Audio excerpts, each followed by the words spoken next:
Welcome to WCW Worldwide, along with Bobby the Brain Heenan. I'm Scott Hudson. What a night it was in Kansas City, Missouri at Slamboree 2000. Western Union Slamboree gave us a new World Heavyweight Champion. We'll talk more about Slamboree in this broadcast. And Eric Bischoff, has he finally broken Diamond Dallas Page emotionally and physically? Much more about that, but what the wrestling world is talking about, Brain, the disintegration of the Flair family. David Flair turned his back on Ric Flair. Well, David says that his father turned his back on him. But you think about this.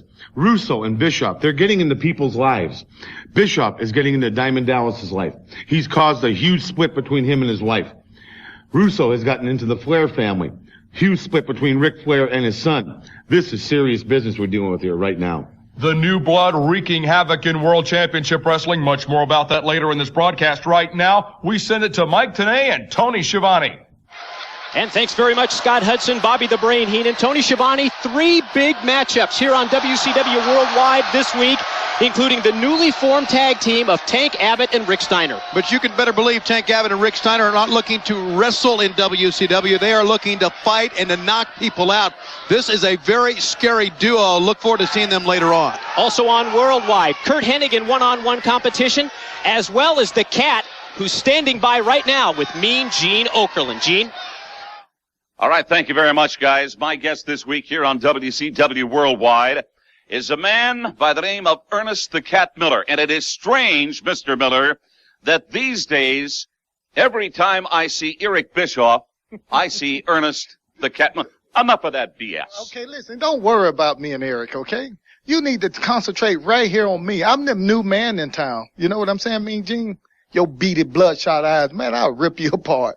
Let's talk about the new blood. What is your association with this Sub Rosa group? None whatsoever. I just mind my business. You know, I'm out here all alone, and I'm doing my own thing. Whose leg are you trying to pull? Bischoff is one of them? I don't pull anybody's leg. If anything, I'm going to pull that toupee off your head. That's the only thing I'm pulling, Mean Gene. Well, if that's a toupee, it's a cheap one. Yeah, you better believe it. All right, let's talk about the career of Ernest Miller. Have you been dodging Baby, action? Listen, let me tell you something. My career came from here at the bottom all the way to the top now. Now I'm on top and everybody's shooting for me. 3-time world karate champ. Karate don't have anything to do with it right now. I'm the greatest, and I'm showing you people here in WCW that I'm the greatest wrestler of all times. You know, one thing I can't stand is somebody that would swerve me when I ask a direct question. I don't get into that kind of stuff, Mean Gene. You leave your sex life at home, okay? Please. Yeah, that's what she Ernest said. the Cat Miller, I thank you very much. Right now, let's get you back inside the arena for more action. And thanks very much, guys. Later here on Worldwide, we will see the Cat in singles competition. And Tony, the Cat has been very evasive about this association with Eric Bischoff. Action's very louder than words here. We have seen him on all of our programs come out with Eric. He's with Eric everywhere, even though he will not address the situation. A lot of questions still need to be answered from the Cat. And we will return here to the WCW Worldwide Arena later on. Now let's send it back to Scott Hudson and Bobby the Brain Heenan. The battle rages on in World Championship Wrestling. Vince Russo, Eric Bischoff in charge of the new blood, and they have been in absolute warfare with the Millionaires Club. Tony, we've seen some incredible rivalries in the past. This is a lot more than a grudge, a lot more than a rivalry. This is plain out guerrilla warfare, and that's a term that was coined by Vince Russo. And the reason it's been so intriguing and the reason it's made for such good television is because it's very personal.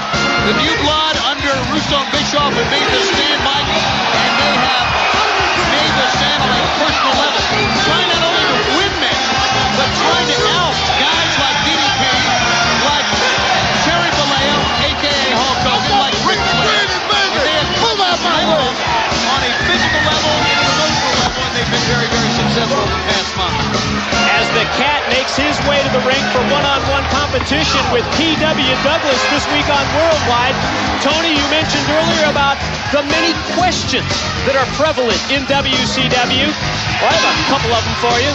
What's the story with the Cat and Eric Bischoff? And maybe he'll explain it to us. Of course he won't. He wouldn't explain it to Okerlund either. Okay, right now, people, I'm not out here for you. I'm out here to show Eric Bischoff just how bad I am. Well, there you go. He's out to prove a point to Bischoff. Eric Bischoff, you say you're going to make me a millionaire. I tell you what, I'm going to beat this big fat guy in less than 2 minutes. Time to set the stopwatch. But before I do that, Eric Bischoff, I'm just not bad. I'm just not big, bad, and beautiful. I'm a great dancer. Is he going to do it? Now, shut up, people. It's all about questions, Tony. Oh, God, I'm sorry. I'm sorry. I'm sorry. I'm going to show you, Eric, just how great I am. Hit my music. I'm the greatest. Looks like the Cat's going to have a little pre-match celebration prior to his contest with P.W. Douglas, and I'm not sure that's such a great idea. P.W. Douglas doesn't like the fact that he's being shown up by the Cat. That's obvious. And he needs to hit him in the back of the head and get it over with. Nope. He may be listening to you. Bad. That was a bad maneuver by Douglas. Had a chance really to whack him behind the ears that time. And, I guess we can start the clock now. He said he's going to beat the man within 2 minutes. Let's see if he lives up to his expectations here. Almost seems as if as of late that the Cat has been joined at the hip with Eric Bischoff. And the other thing that's really gotten under my skin, as we see an attempt here off the sunset flip by P.W. Douglas to try and take the Cat down, but he doesn't allow it. This annoying habit that the Cat has had as of late of repeating everything that Bischoff says. Well, you heard what he said. He said, Eric said he's going to make me a millionaire.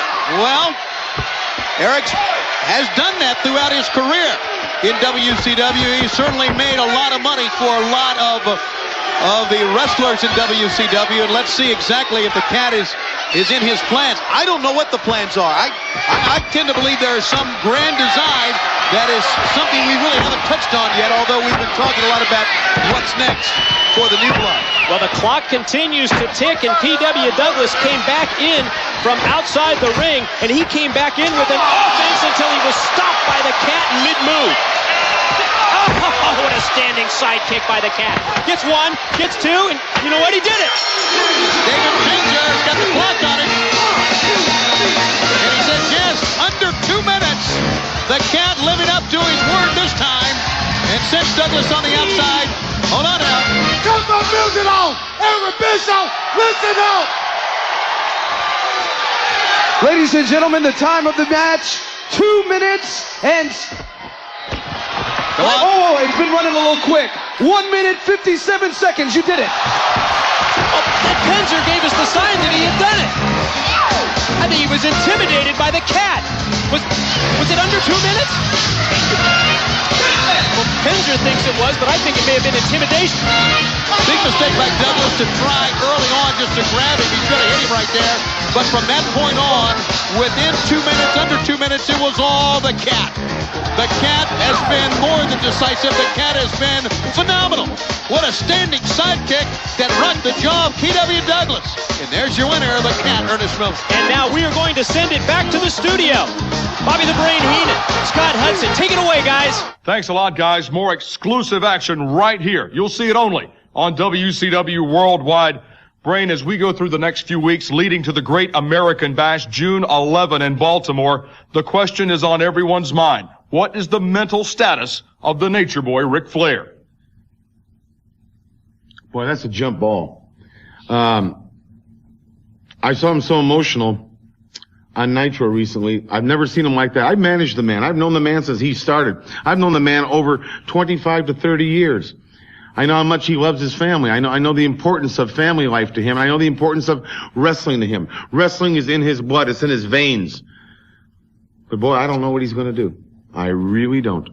Much more about the situation involving Rick and David Flair next week on this broadcast. Don't forget, mark your calendar, June 11, the Great American Bash on pay-per-view from Baltimore. For Bobby the Brain Heenan, I'm Scott Hudson. We'll see you next week right here on WCW Worldwide.